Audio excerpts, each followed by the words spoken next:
Hello, my name is Sarah Louise Wheeler and I'm making this video to try and express why I find a recent advert by the Scottish Government to be offensive and in poor taste. The advert in question is about raising awareness for lung cancer, which of course is important.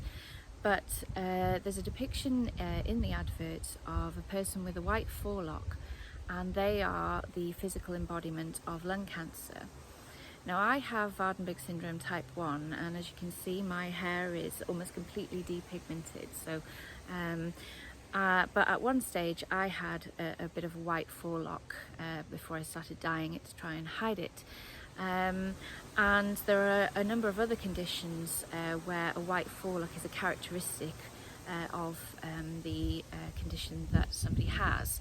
So you can see maybe straight away why the advert depicting the white forelock and that person as being the physical embodiment of lung cancer might be quite confronting. But you might also be thinking, but lots of Halloween wigs have a white forelock, and don't lots of witches and bad people generally in fiction?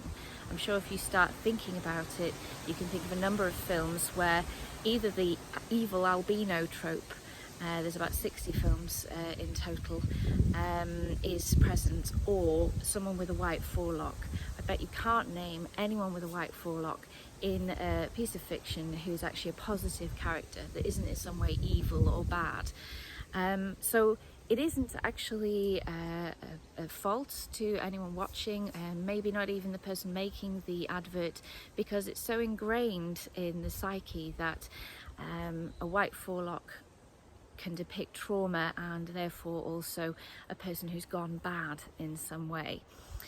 And one of the biggest proponents of this theme is Johnny Depp, who has introduced that into a number of his characters. In fact, he has one character where he brings the evil albino trope and Waardenburg syndrome together, in that one of the characters has heterochromia iridis, which is two different coloured eyes, which is also a feature of my condition. I don't have that, but my paternal great-grandmother did, and my eyes are actually are heterochromic. They're all sorts of different colours now. They used to be brown. One thing I'm going to try and illustrate here through the use of a story is how powerful fictional depictions are. So I read a story on the BBC website one time where there was a little girl and she had albinism.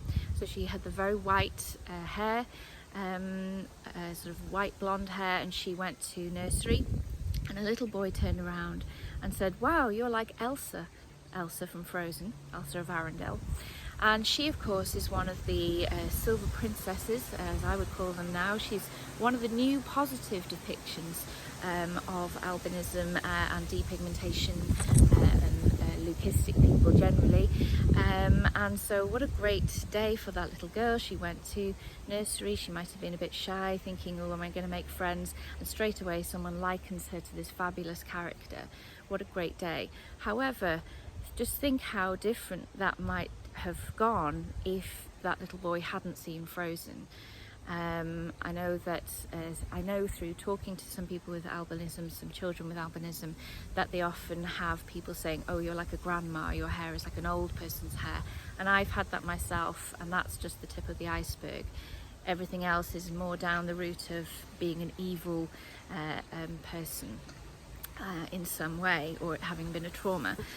And so where in terms of albinism that sort of depiction is now being debunked by these new depictions. Khaleesi in Game of Thrones, right up until the very end when she burnt everyone with a dragon, and there's a series in which there's sort of zombies and humans, a sort of very thing for young people. And there's also a character in that series who has, it turns out she's this cheerleading character. She's called Addison, and she's very popular, and it turns out she wears a wig because she has depigmented hair. And so I just hope that people will watch this video and realise that I'm not just kind of howling at the moon and just sort of complaining for no reason. I think for someone my age, I'm in my 40s, so it's not so bad. I look at it and I think, well, that's really terrible. They haven't thought what they're doing. But it is so ingrained in popular culture that people who are depigmented are in some way othered in that way. But I would like, if anyone from the Scottish Government and indeed the advert are watching this video, that you have a bit of a think and maybe take that video down, because children can have the white forelock from a very young age. They can even be born with it, with various conditions, and imagine what their first day in nursery would be like because of your advert. Anyway, my name's Sarah Louise Wheeler and I am not lung cancer. Thank you.